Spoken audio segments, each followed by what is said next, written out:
today's episode of the podcast, we have Chanelle, who is a fabulous Boobette from the charity CoppaFeel. CoppaFeel is the first breast cancer charity in the UK to solely create awareness amongst young people with the aim of instilling the knowledge and tools they need to get to know their bodies. They like to talk about all the serious messages in a light-hearted way, empowering people to start healthy habits for life. Their Boobettes are a group of volunteers who have been diagnosed with breast cancer under the age of 35, have had preventative surgery, a breast cancer care at a young age, or a strong connection to the disease. Using their stories, they inspire others to think differently about their lives and bodies, educating people about the importance of getting to know your boobs now and making it a lifelong habit. Chanelle was diagnosed in March of 2018 with breast cancer at the age of 25, which was a huge shock, as you can imagine. And she joined the charity CoppaFeel in May 2019, where she felt that she could let go of the events that happened to her and hopefully help others along the way while spreading awareness. Chanelle, I am so grateful to have you on the podcast. Thank you for coming on. Thank you for having me. Such a pleasure. And we've also just found out that we're actually home birds. We pretty much come from the same county in the UK, so already a great start. Yeah, exactly. Who knew? Now, I'd love for you to start by telling us a bit about your journey and being diagnosed with breast cancer at such a young age and where you are in life now compared to where you were a few years ago. Yeah, no. So as you said, it was a complete and utter shock. I think for anybody at any young age, you just don't think that this kind of thing can happen to you. So it all happened in January 2018, where I noticed a lump. I was actually on holiday. I had noticed this lump and I'd kind of kept an eye on it for the last kind of few days. And I was thinking, oh, it's a little bit bizarre. What's going on? It just doesn't feel quite normal. It was quite high up in my breast, and it was quite hard itself. And I left it for a week or so, and I thought, you know what, it'll go away. Like we all think, you know, these things aren't going to happen. It's going to be nothing. It'll just disappear in time. So a couple of weeks later, it was still there, and I was thinking there was just a real niggle in my mind that something wasn't right. So I spoke to my mum first. Got a great relationship with my mum, and I just said to Mum, can you like have a little feel of my boob? I don't feel like there's something quite right. So she felt it, and she thought she's really good with that kind of stuff. She's like, no, we should just go to the doctors. I'll come with you. We'll just go and get it checked. It's better to be safe than sorry. And I think that's definitely like a massive thing. It is so much better to be safe than sorry. Just go to the doctors. Yeah. So we went, and obviously me now being so grateful that I did go when I did. So I went in, I had my first checkup with the doctor, and the doctor was like, standard kind of had a feel, was like, yeah, I don't think it's anything, but because of like your age and things, we'll just refer you to the breast clinic just to be sure. Yeah. So about 2 weeks later, I went to the breast clinic. I had to have like a period cycle in between, because obviously us being female, period cycles make our boobs change a lot. So actually it's really important to have a period cycle. Make sure that it hasn't changed in that time before you go and get checked. And if it doesn't change, then obviously we want you to go. So I went to my appointment. It was really bizarre, because you're sitting there thinking, oh, like, why am I here? There's all these people are a lot older than me, and I'm sat here and I'm like really young. And also you find a lot of people stare at you because you are younger. And it's quite an uncomfortable feeling, really, because you're thinking, well, I don't want to be here either. I went in, had my scan, I had an ultrasound, and I kind of knew instantly something wasn't right, just because the way that my consultant said to me, like partway through the scan, how old are you? And it was really stern, and there's something that I just didn't feel comfortable with. And I was like, okay. I said 25, and she was like, okay. And then she sent me off for a second scan with someone else, but there wasn't much communication in between that, which made me feel really uncomfortable. I then had a biopsy taken, and they basically said, okay, well, we also want you to go for an MRI scan and so forth. So they booked that in like a week or so later. And for me, everything moved really quickly. The funniest part was it was on Valentine's Day, and I was like, it's probably not your norm to get felt up on Valentine's Day by the breast clinic people. They're like, thanks, this is just what I wanted.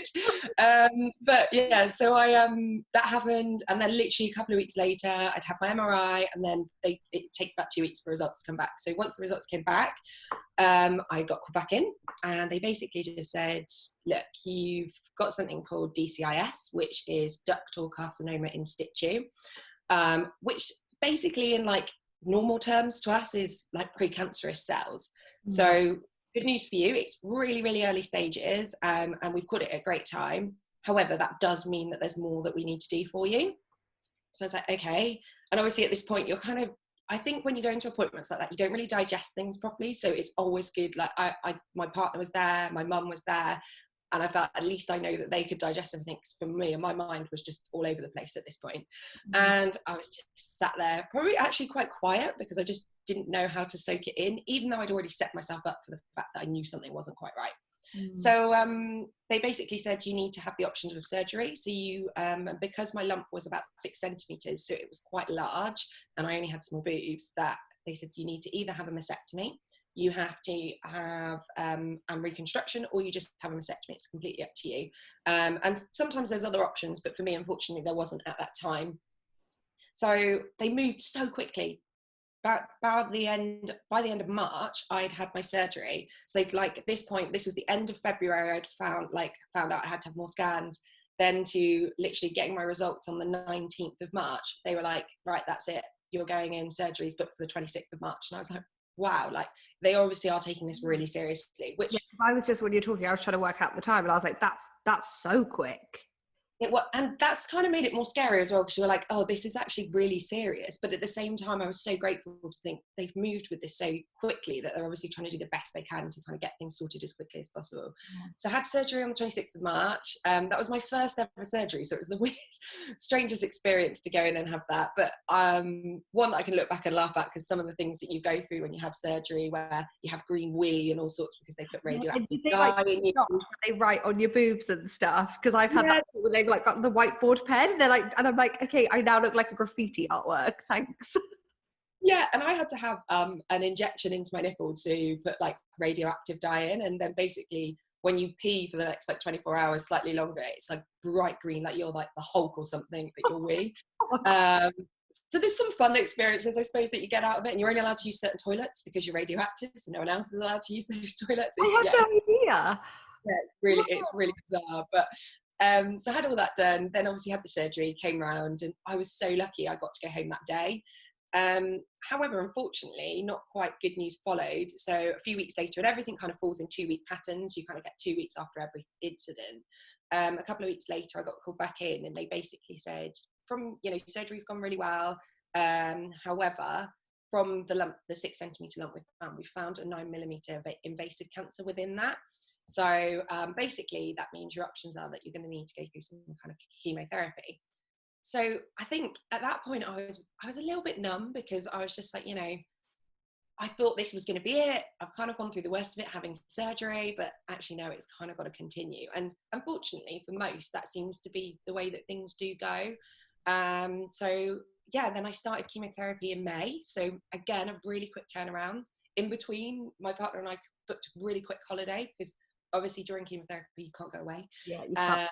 So we literally went away in April for like a long weekend to Paris, got engaged at that time, so we had a lovely time. Congratulations. It was amazing. But it was kind of like took away the fact that what was actually going on at home. I suppose it kept my mind off of those things. And then went in and started chemo in the May, and I finished chemo then in August 2018, where I had 6 rounds of FEC chemotherapy. Generally speaking, FEC is like a really common chemotherapy for breast cancer. Some people, depending on their stage and things, will have a stronger chemotherapy. Mine, luckily, because it was still quite early stages, I only had to have the one chemotherapy throughout. But the downside to FEC is the one that it makes you lose your hair, basically. It's got the strong chemicals in that does make you lose your hair. So that was probably one of a really big struggle. After that, when I finished in August, I then started Herceptin injections in the September. Which are like hormone receptor injections, where you have them for like 18 months, and they block the cancer cells from regenerating and kind of developing at a faster rate, because that's how they obviously develop into a cancer tumour. So I had those. I had to have 18 of those, so every 3 weeks for the rest of that year. It was. To be honest, I got quite used to them by the end. They are quite stingy. They're like having a really stingy like bee injection going into your arm, but like a constant sting the whole time. And they have to be administered over 5 to 7 minutes. So they take a really long time to be administered, because of how thick the liquid is that's going in. And actually the liquid break down like your fat cells. So what initially happens is, why they sting so much, is they have to break through your fat.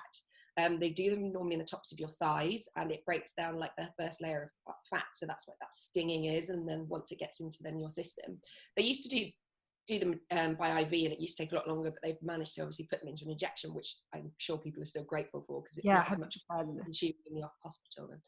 But yeah, so I had those for a year, and then after that I had to start something called tamoxifen tablets, which are again another hormone like blocking tablet.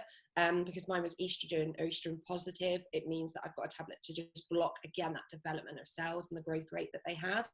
And you have to take those for like 5 to 10 years, and you know, some people deal with them fine, and I've been really, really lucky that I haven't had like loads of side effects from them, but a lot of people get like some not so nice side effects. So there is alternatives again with that as well, depending on what people need to take and what their diagnosis is, because we have different estrogen, progesterone, all different ones will give you different tablets what you have to take at the end. So yeah, and then so that all finished September 2019. So like it's literally like coming into August will almost be like 2 years since like the kind of anniversary of everything starting, and it's crazy to think that that's kind of continued, and this is like the first time I feel like, right, that's it now, it's completed, and that's a year out where I've not had to have anything done. Oh gosh, thank you so much, because there's so much in that, like, and I just like, I almost just a bit mind boggled just listening to you, because I'm like, one, it was so fast, two, there's so much that your body's kind of had to go through, and I think like emotionally and physically, like you've had to cope with so much. Even I'm kind of going, right, okay, because one of my questions that I hadn't even planned asking for you, but I feel like I need to ask, how did you make the decision about the surgery? Like, you've never had surgery before. Was it kind of just like thrust upon you and it was like, okay, we're just doing it? Or did you actually have time to go, this is what I want, this is not what I want? Because surely there must be, I'm assuming with surgery, side effects or other things. Like, was it just literally like, right, this, we've got to get this out of me, this lump has to go? Or was there time for you to process this? Yes and no. I remember before I went into, because I don't know if I looked at it the wrong way, but in my mind I'd already told myself there was something more to it, just because of the way things had moved. And I'd kind of gone into each appointment after the initial first appointment going, it's probably going to be bad news. If I set myself up for bad news, then actually I'll deal with it better than me going in going, it's going to be fine, and then it's not fine. So I basically kind of had an inkling that something was going to be said, that I'd probably need some sort of surgery, and it was just in my gut. So I'd been talking to one of my friends at home, and we'd been looking at like reconstructions and mastectomies and how they work. And I think it's such a personal opinion and decision on this, because obviously it's completely dependent on the individual. If you've got really big boobs, it's probably not, a mastectomy might not be something that you'd want to do, because essentially a mastectomy is where you have all your breast tissue removed. I currently at the moment have a scar from like complete diagonal from like here all the way down to my chest. So you know, it is a really big decision, and I think for me, because I was smaller breasted, it made it easier for me to make that decision. And also my options for having a reconstruction was minimal, so you get like a few options for reconstruction, which is great. So you can have what I got explained, and I think it's a great analogy to look at, is he said you can have the Rolls Royce, which is basically where you have like fat removed from your tummy put into your breast, and it makes your breasts. But with that in mind, if having a Rolls Royce means it feels more like a breast, it's kind of got that squidgy feel still about it. Whereas you can have the BMW, he said, and that would be a muscle removed from your back that gets kind of flipped around into your front. Again, a bit better, because it's still like all your own tissues and stuff, but it's the fact that it's that bit harder, and it will give you like shoulder issues, probably because you're going to have a scar on your back, which is going to cause more issues around your back as well. So then you end up with a scar on the front and the back. Or you can have the implant, which is the Ford Focus. They're reliable, but you know, and so it was great, because I was like, I really love the way that he's explained it to me. Like, it's really insight, and that's actually to understand like how this works. And he was like, unfortunately, because you're so petite, you can't have the Rolls Royce. So your only options are to have the back muscle, and I think for anybody that had the option to have the Rolls Royce would say, yeah, let's do it, because actually it's a benefit in all ways for most people, if that's something, and you know, it's going to feel most realistic, and that's what all of us are always going to want. So I thought about the implant really long and hard, and that because I was really active at the time, and I didn't want to do anything that would like cause me too many issues in my shoulders. So I was like, okay, implant, do I get? And I'd seen so many things where people have had implants, and obviously some people are really happy with them, but when you've got, that's normally when people go and have like 2 implants done, but when you've got 1 implant and 1 not, they are quite different. Obviously, you know that you've kind of got that tighter skin, you haven't on the other side.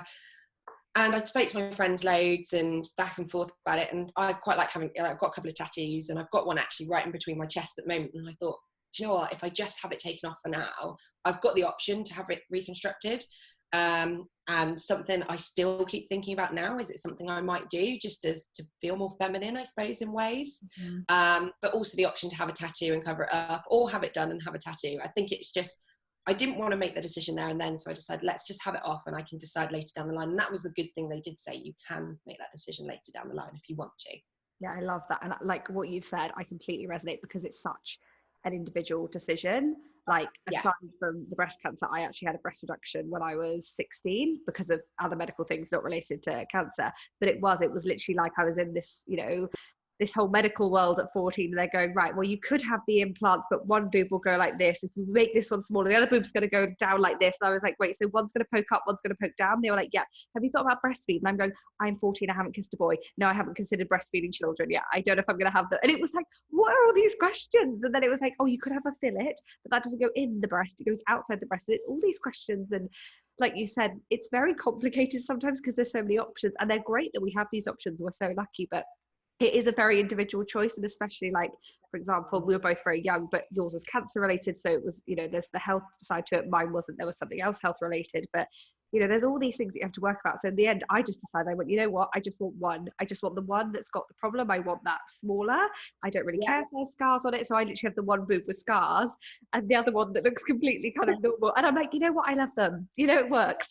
I think that's the most important thing, isn't it, that you learn from it? Like, actually, I don't really mind the scar. I think it's like it's a battle wound. I've got through this and I've dealt with it, and that's the key. And I think even if I had an implant put in, I'm still going to have a scar. And actually, my surgeon was amazing. They purposely did my surgery because I think they were quite shocked when I picked just a mastectomy, not to have anything done. So they purposely did my surgery so that I have a scar going across diagonally, so that it's easier if I did decide in time that I wanted it, that it's much easier to put an implant in there, and not have just a line across the bottom. So if you have the diagonal, it makes it easier to have the reconstruction afterwards, which I thought was really interesting. And, you know, nice that they thought about it that way as well, thinking it might affect her down the line and she might decide that she doesn't want that anymore. 100%. I love that so much. And it's like, you know, I think, again, like with doctors and surgery, they do care about us so much. Like, they really are considering every option for us possible. So I think that's so, you know, important to know that they've kind of got our backs. I think some people sometimes go, you know, especially with cancer, it's this scary thing and they throw all these different words at you and things, but I think it's important to know that they have got our backs as well. Oh, definitely. Yeah. I really was unsure about my consultant to start with. I was just like, she's really off and cold.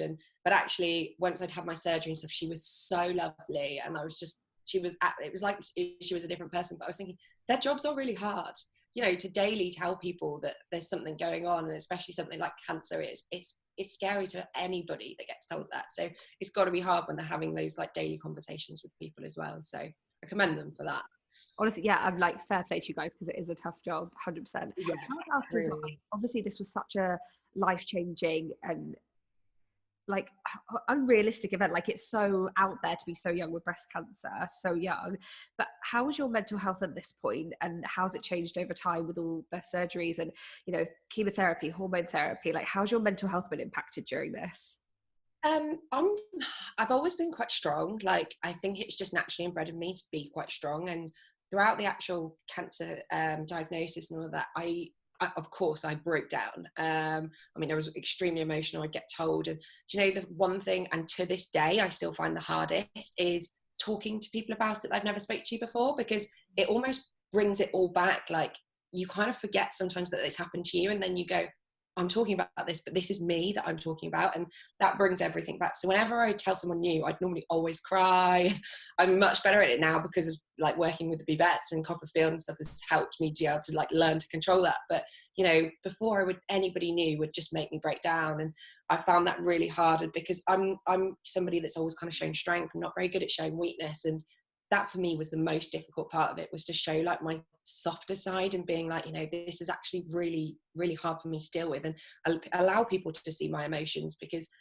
But also I think during the diagnosis, it meant that I could just, because I had something to focus on all the way through, because you have like appointment for this, you know, when you go through chemotherapy, you have to go and have your bloods taken a couple of days before, then you have to go back in and have your chemotherapy, then it knocks you out for a couple of weeks, and then it all happens again. And you've got, you know, and things that you have to do at home, you have additional injections in between, and there's a lot of stuff that also happens in between that period. It's not just one, so you're always focusing for the next appointment of like, let's get through the next one. And I think your mind, when you're going through it, is in overdrive of, I just want to get to the end. So I'm just going to keep going until I get there. And I actually think the emotional strain is probably on the people, and I've noticed more so since afterwards, is on the people around you, because they feel helpless, they can't help you, and you are just dealing with it. And when you're dealing with it, you're like, well, I've got to deal with it. I don't have a choice, so I have to get on with it. Whereas other people can only see you going through that and can't do anything to help.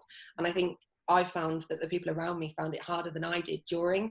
But that's when it flips, because once you finish, it's like, what am I looking towards now? And the anxiety really kicks in. You know, I had a couple of weeks back, I've had like a lump on my collarbone, which has completely freaked me out. And I go on to like a full anxiety. Anything that happens to me now, illness wise, or anything that comes up, I instantly think, oh, it could be related to cancer. It could be. And, you know, it's not necessarily a bad thing, because we're all going to do that once you've been through a diagnosis like that. You can't help the fact that you feel like that. But at the same time, you have to learn to sometimes suppress some of that, because otherwise you live in that fear all the time. But it is, yeah, and that's where I struggle the most. And I've actually found, since finishing and kind of now going, right, that's the end of an era, I feel now I need to talk to people more about it as like a mental side of things, because it's now the full release of, this has really happened.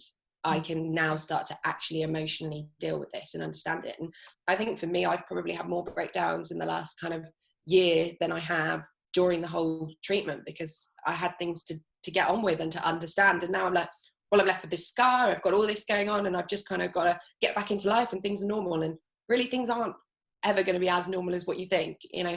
So it's really interesting. And for me, I think the key for me is definitely talking to people. It's a massive thing to just speak to people and tell people how you're feeling, and letting it out, because I'm not great at that. I'm very good at holding things in, and it doesn't help you, because when you do let it out, it's an absolute monster when it comes out. So it's good to let it out. And I always feel better afterwards. And my partner says to me all the time, you should cry. And I'm like, but I don't want to. And then normally that's when it like brings floods of tears. In one hand and ice cream in the other, after bottling it for like 5 weeks. Exactly. But it is, and it does help dramatically. And I think talking to people, for me, that have gone through similar experiences really helps as well, because as much as you can talk to your friends, unfortunately, they want to be there, but they can't fully understand how you're feeling as well in a lot of areas. So trying to have somebody that does understand what you're actually going through is really helpful as well. 100%. It totally makes sense, because I feel like we said, you just went through everything so quickly. Like, it was just turn around, appointment. So of course you always had that goal to work towards, to get towards, you're getting there. Suddenly it's done. Like you said, you've just gone, well, what now? And your body's just, like you said, it goes into that anxiety of, you know, every lump you feel, every possible illness, you just link it straight back to, it has to be cancer. And, you know, I totally get that, because we had my best friend, we lost her mum to breast cancer back in 2012, and we grew up with her mum with cancer, so it was very normal to us to talk about it and to, you know, check our boobs as we were growing up. But, you know, even now, both her and I will go to appointments and things, and we always get the check-in, like, we're cancer free, like, it's good. You can't help it because of what you've gone through in life. You know, it's just something that's kind of ingrained in you.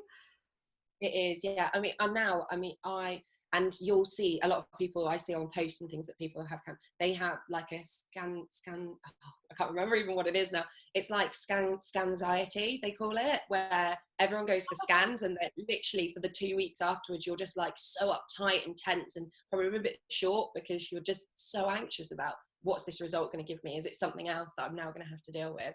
100%. I actually so adore that scanxiety. Like, that's literally, that's it. And actually, it was funny, it must have been like back in January of this year, I actually went for a scan, because I used to live in Sydney, went for a scan in Sydney because there was some discharge coming from my nipples that I'd noticed. I went, not normal, you know.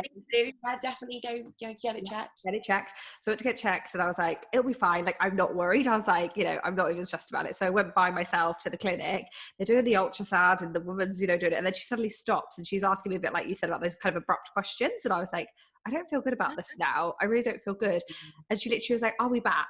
And so I'm left there, like, chest out on this table, like, I don't know what's going on. And I was so overwhelmed, and like, this anxiety was right there. And then she was like, this is Dr. Robin. I'm like, why is Dr. Robin in the room now?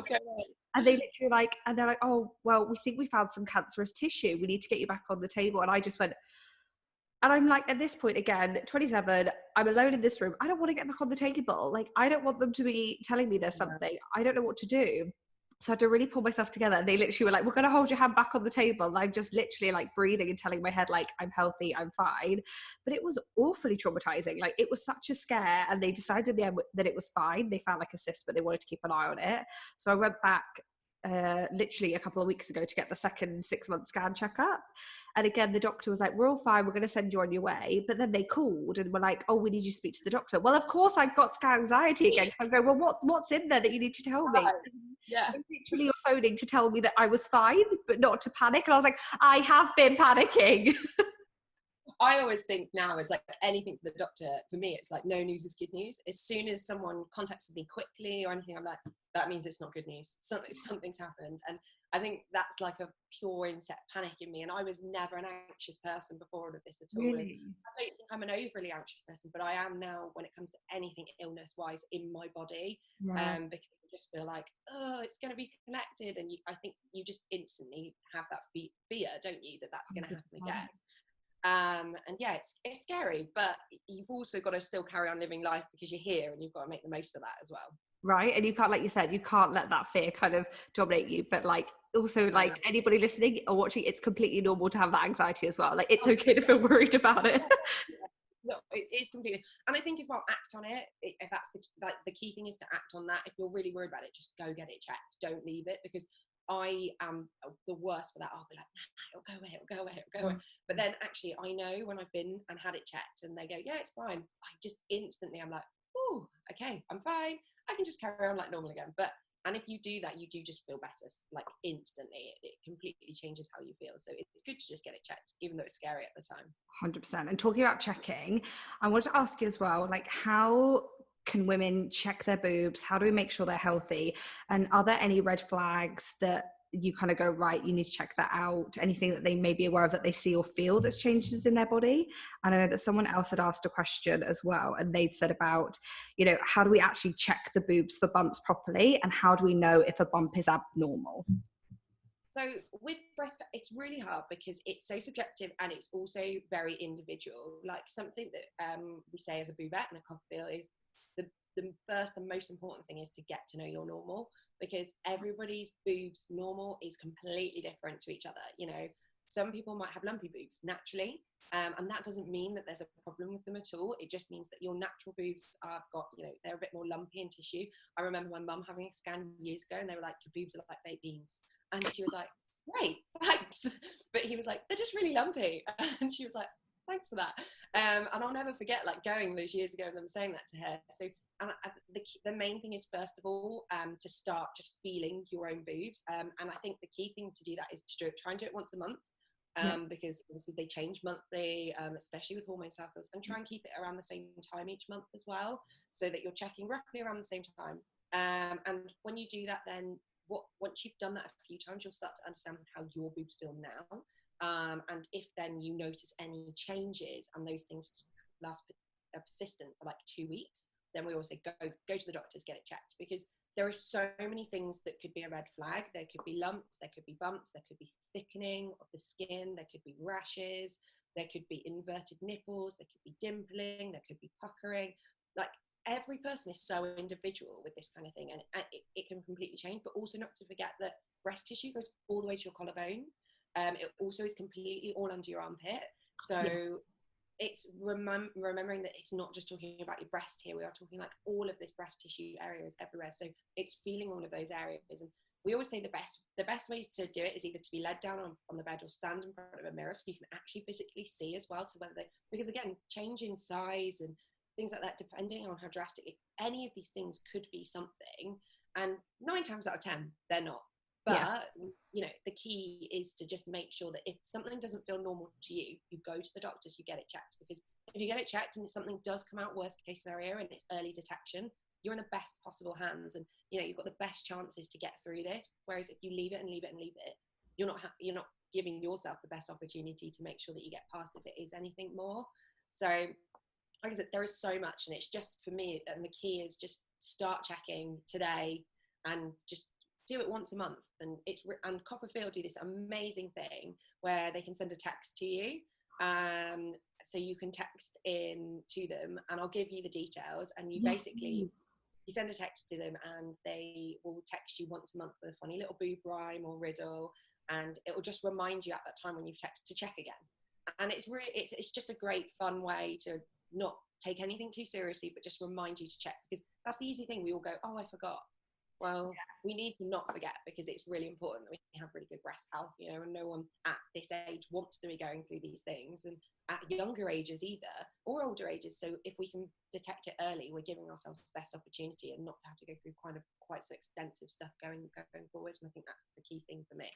100%. And I agree with you. And I think especially, like, you know, as a primary school teacher, like, it's not taught in primary schools, and there are young girls that are developing, you know, year 5, year 6. I was one of those girls that had boobs when I was 10, and no one ever was like, here, check your boobs. Like I said, I was very grateful that I'd grown up with my best friend's mum who had breast cancer. So it was something that we kind of talked about a lot, but it just wasn't discussed in school. Like, you had kind of the period talk, the sex talk, but no one went, hey, let's talk about your breast health. Yeah, no, definitely. And but it works vice versa with boys as well, doesn't it? Because we all know that, like, testicular is really, like, it's quite common amongst men, and also young men tend to get that side of things as well. So I think they need to have, like, that separate conversation with females and males in schools to say, you know, these are, and CoppaFeel have again done some great work. They're starting to put they've got, like, school packs together now where they start actually teaching these things. So there is a lot of development, and I hopefully, you know, that will be able to be continued once schools kind of go back, and these will be things that will be able to be rolled out in schools, and people to start to, and it doesn't need to be scary. We can make it fun, and, you know, different names about boobs and all of that kind of stuff is all a bit of fun, but also there's a serious message behind it, and making sure people are aware that these things can happen. 100%. And this kind of leads me on to my next question about, you know, how can, you know, as a woman, if we've got a friend that maybe has been diagnosed, you know, how can we support that friend or family member when they're at such a young age, you know, to help them feel supported, empowered? Because, you know, on the flip side of it, you know, for someone who's going through it like yourself, that's such a life-changing event at such a young age. And, you know, for example, should they have a boob buddy to go with scans and appointments? You know, like my best friend's mum, her mum and my mum were best friends. So my mum used to go with her to her appointments, and they became kind of like boob buddies. So they'd go with her to the chemo and the scans. And, you know, I wanted to know from your perspective, how can we help women who have been diagnosed to help them feel really supported and empowered? And, like you said, have fun and light, but also make sure that they're there for the serious things.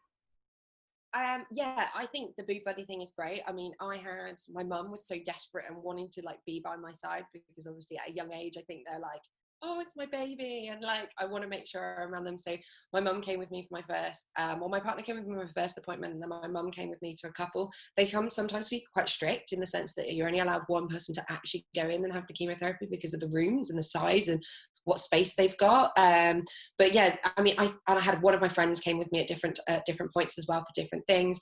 And it is really nice when someone's there, because quite often you sit in the waiting room and there's always delays, and that, you know, the people in the hospitals are doing a great job, and they're overwhelmed with the amount of people that have to come in there. But at the same time, when you go to the hospital and you're sat there for an hour, maybe 2 hours you know, waiting to go in for your appointment, it's not a nice feeling. Like, no one likes sitting in the hospital. So to sit there to go in for, like, chemotherapy or radiotherapy or whatever it is that it's not a nice feeling. So to have somebody there to talk to really helps. And it's nice to and I found, for me, like, I personally found it was nicer when people would talk to me about normal things and not just talk to me about breast cancer. Like, I'm still a person. I'm not just my life. Okay, internally, my life is consumed now by breast cancer, but actually, outside of that, I want to still have normal conversations. How was your day today? What have you been doing? Tell me things about you, rather than me having to talk about all the rubbish that's going on in my life at the moment. Can you not tell me about stuff that's going on in your life so I feel more normal?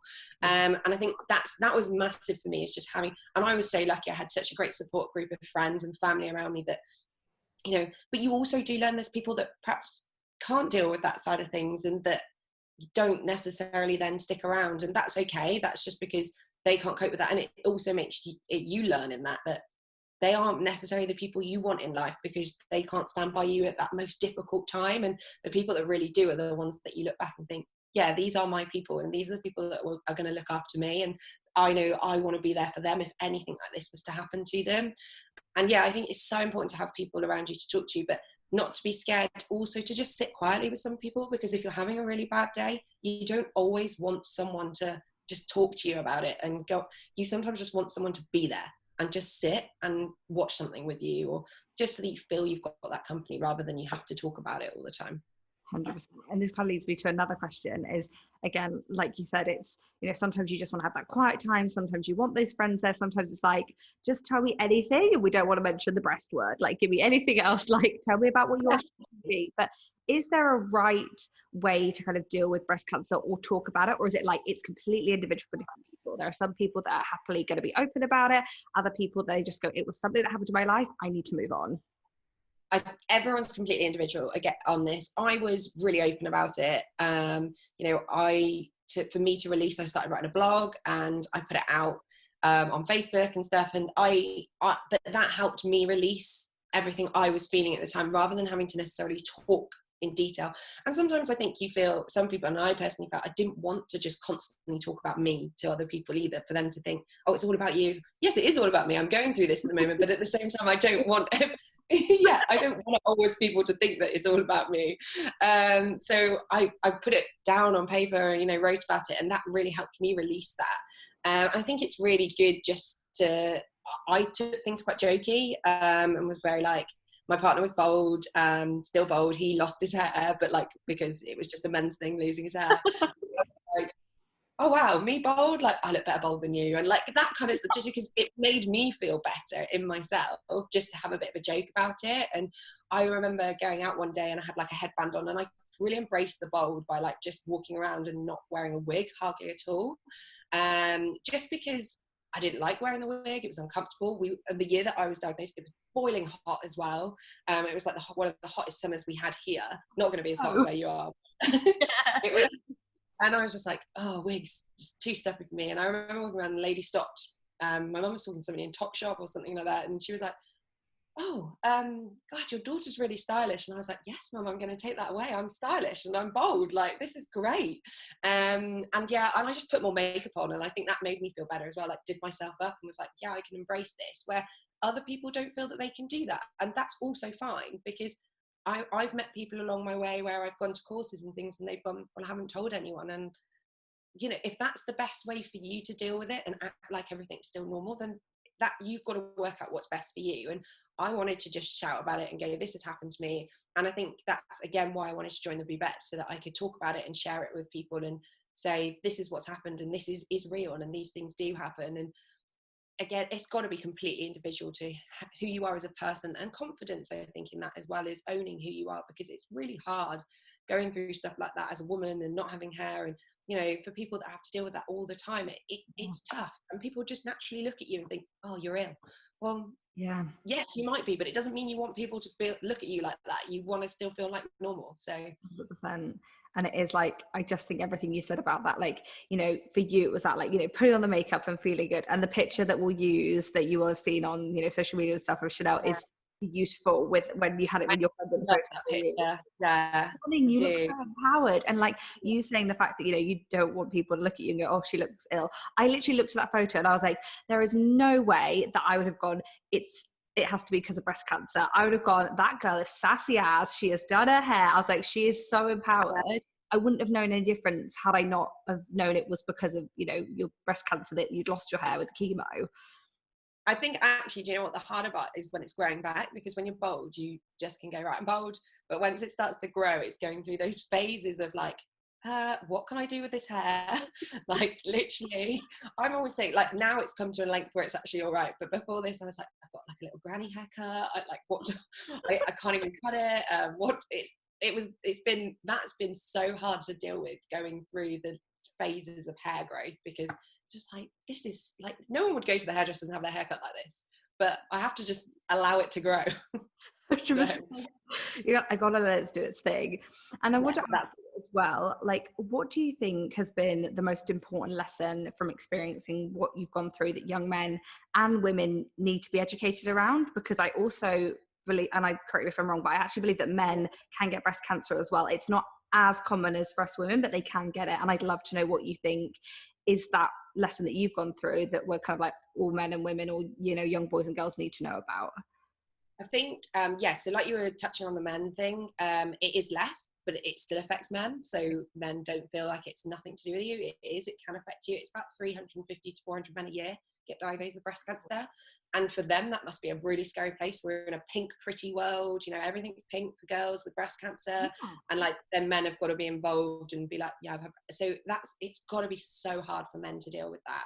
And especially, you know, a world that is dominated by women. So for them, exactly, it's got to be so difficult. But yeah, for me, I think the thing I learned is, I probably look back more so and think, I wish I was just so much more, didn't care about anything before, because really now I feel like I'm so much more relaxed about life, and I don't allow things to get to me like they would have. Like, the levels of stress that I would allow to get to me before this point was ridiculous. And, you know, especially in work and things, whereas now I'm very much, no, switch that off. Life, there is way more to life. And I think that's the sad part of going through something like this, is why do we all have to experience something so deep to then feel this way? And as a society, we need to start feeling and caring more about not what everyone else thinks about us. It's about how we feel and enjoy the things in life, because you just don't know what's going to happen. You don't know what's around the corner tomorrow. And when things like this happen to you, you're like, actually, why do I care if I'm wearing, you know, I look back now and think, why didn't I wear more skimpy clothes? Why was I so worried that people would think I looked like this or look like, because actually now I can't do that so much. Well, I could, but I don't have a boob to fill it out, you know. So I look back and think, why did I worry about that? What people might say. I should have just embraced it and gone, yeah, this is me. I love me, and I'm getting it out whether people like it or not. Because when you don't have that part of you anymore, you're like, wow, I wish I did do that more.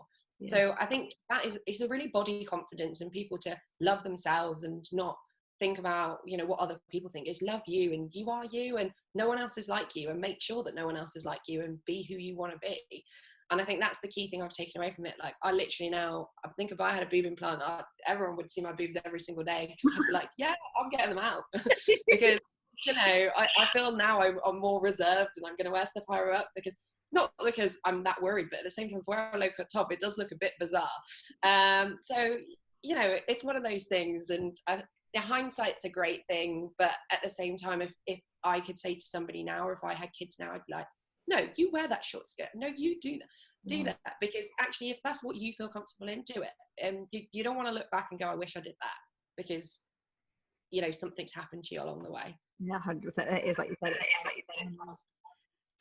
You know, just essentially don't be stressed things that have kind of are going to happen. Like, just go and enjoy it. Like life, like you don't know what's going to come around tomorrow, so you might as well enjoy life for what it is right this second now. Yeah, and I think the other key thing then to that is, breast cancer happens to young people.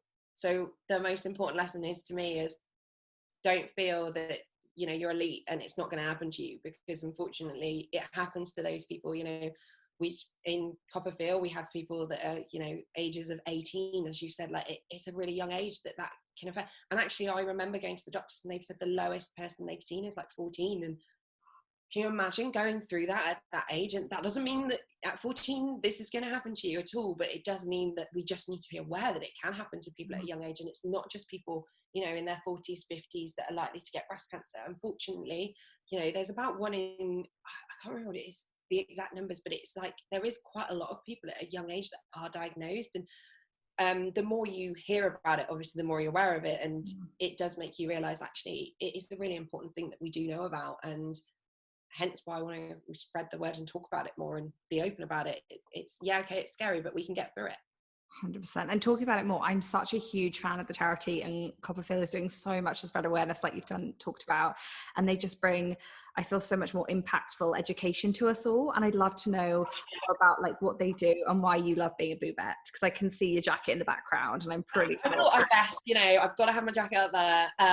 So that's a great positive as well. You become a boobette, they send you a baseball jacket, you've got boobettes on the back, you're like part of this cool girl gang. You're like, yes, I've eventually reached my heights of, you know, I didn't have a girl gang in school, but now I've got my real girl gang, and these are like true, you know, amazing people really, that have gone through so much as well. And it's not just people that have gone through breast cancer. Again, this is people that have had like really, you know, interesting stories where they've got family, relatives. And I remember meeting a girl a little while back with, it was actually like her dad that had been diagnosed, and it was amazing to have that conversation with her and just talk about the fact that, you know, that's a completely different way to how I see things. And I think that's what's amazing about the Boobettes is if we go out, and the key thing that the Boobettes do for CoppaFeel is we go to offices, we go to schools, we'll pretty much go anywhere.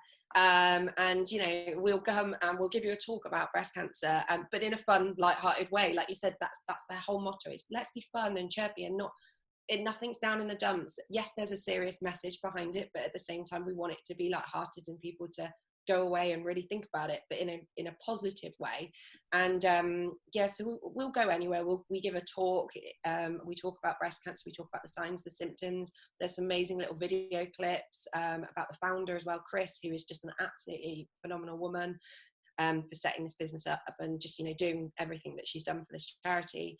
But yeah, it's just a great, and I stumbled across this only once I'd been diagnosed with breast cancer, of course, because you start looking at these things and charity things coming up and you're like, wow, what can I do? Like, I've always been something I really want to do more. I don't really want to just sit there like this has happened. I want to spread the word about it. And when I found them, and I remember seeing they had this thing that you could sign up to, but you can only do it at certain points of the year. So I luckily, the following January after I'd been diagnosed, I found it and I was like, right, logging, I'm going to apply, and got a call and we did some video calls and stuff. And then we had this amazing like boob meetup where we just kind of went and had like this whole, they just do amazing things for you. And we go and they give you training sessions, but you also go with a group of people that you're also like-minded.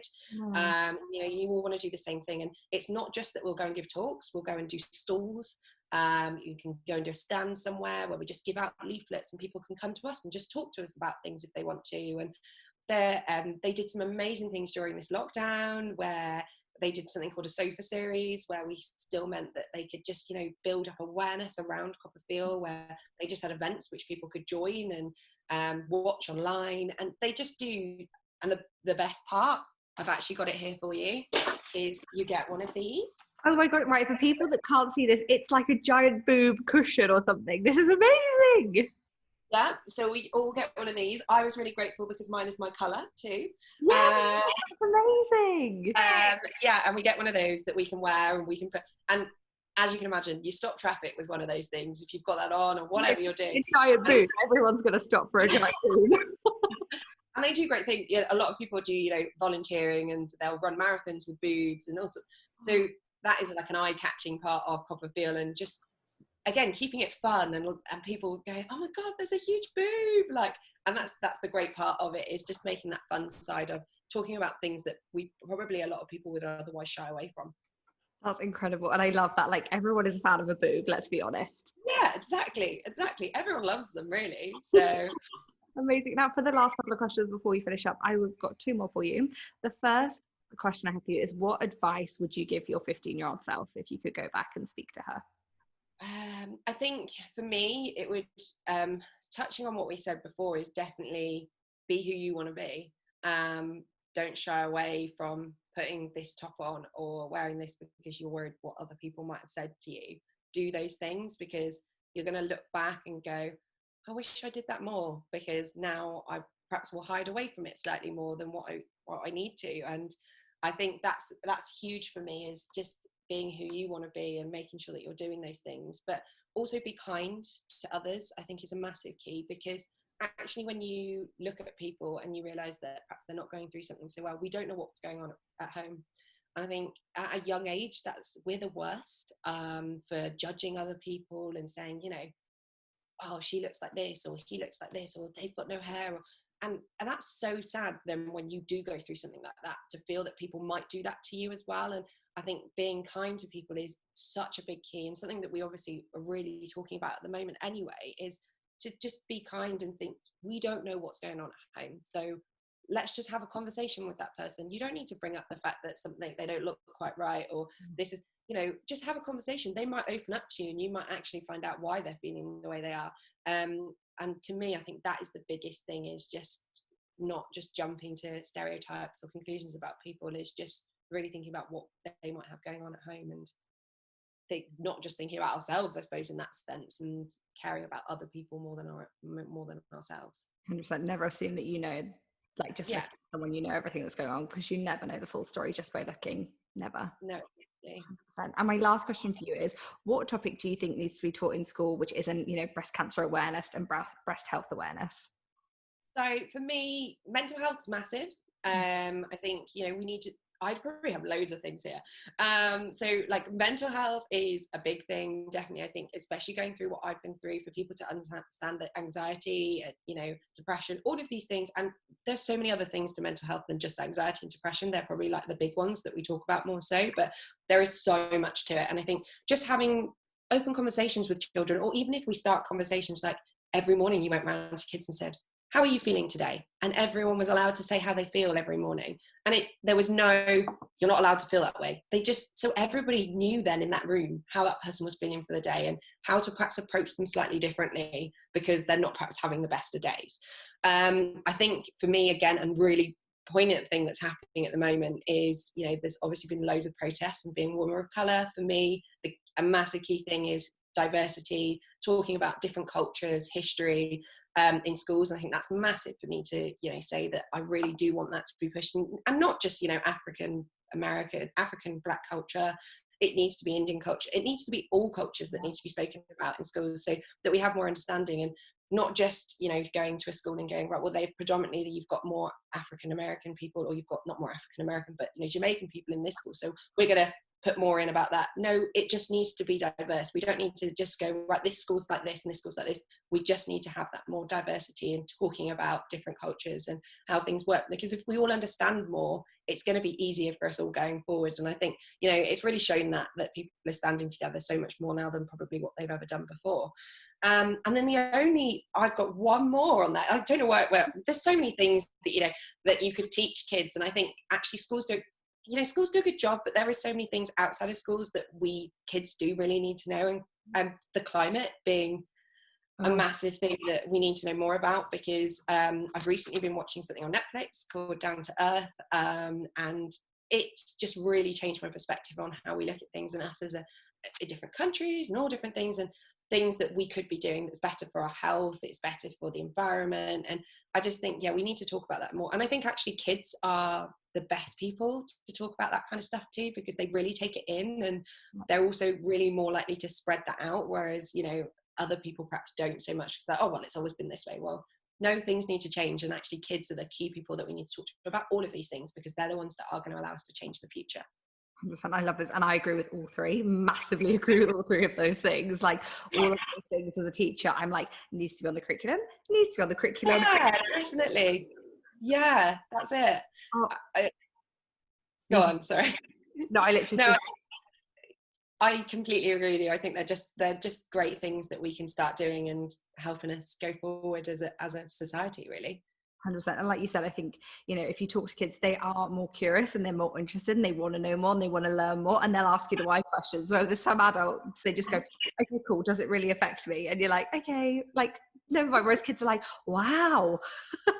Yeah, exactly. And they're just perfect for taking that kind of stuff in. And that they're going to have conversations with their parents at home when they go home, like, I learned this today. And it's nice because it's moving on and they've remembered it as well. And I think that's the best thing that we can do.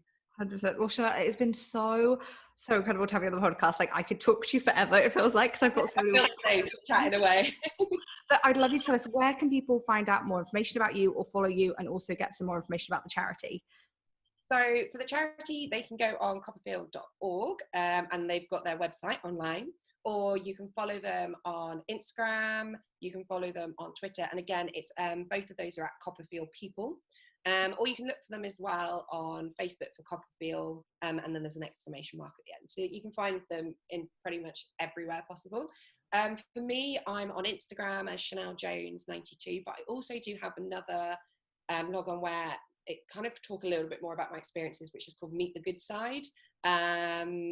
Just because my good side is my left side, my not so good side's my right side. I love that. So I've got a little, but also my blog is on abreastfriend.co.uk.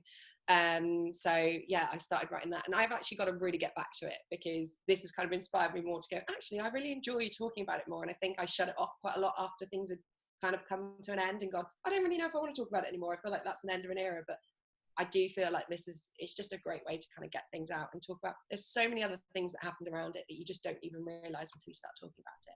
100%. It is, it's like interlinked with so many things, and I'll pop all of those like usernames and things that Chanelle was talking about, and websites, I'll put them over in the show notes so you can get to them. But honestly, Chanelle, thank you so much for coming on. It's been amazing. Thank you so much. Great. And like we said, you know, it's so nice to talk to somebody from the same place. Like it's so bizarre that we're from the same location as well. Honestly, so it was so weird. Such a small world. So good. Thank you so much, Chanelle. Cheers.